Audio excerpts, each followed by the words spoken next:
মূলত দক্ষিণবঙ্গে 10 তারিখ থেকে বেশিরভাগ জায়গাতেই শুষ্ক আবহাওয়া থাকবে এবং 10 তারিখে কেবলমাত্র 1-2 জায়গায় হালকা বৃষ্টি হতে পারে, তবে বেশিরভাগ জায়গাতেই শুষ্ক আবহাওয়া থাকবে।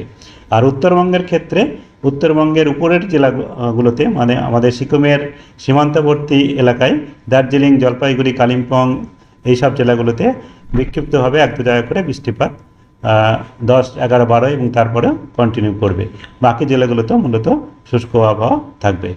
10 তারিখ থেকে কলকাতাতে সাধারণত পরিষ্কার আকাশই থাকবে, তবে দুপুরের দিকে আংশিক মেঘলা আকাশ হতে পারে।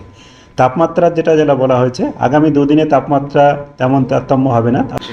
10 তারিখ থেকে তাপমাত্রা আমি বললাম যেটা এখন যেটা রয়েছে, এখন তো স্বাভাবিকের থেকে অনেকটাই কম রয়েছে, অনেক জায়গাতেই 4 থেকে 5 ডিগ্রি পর্যন্ত কম রয়েছে। সেক্ষেত্রে আগামী 10 তারিখ থেকে বলতে পারেন আরও 3-4 দিনে 4 থেকে 6 ডিগ্রি পর্যন্ত বেড়ে যাবে। সেক্ষেত্রে স্বাভাবিকের থেকে 1-2 ডিগ্রি বেশি হবে। তবে এই যে এখন আমাদের কম আছে, এই যে বাড়াটা অনেকটাই হবে, তার জন্য কিছুটা অস্বস্তি তো অনুভূত হবে।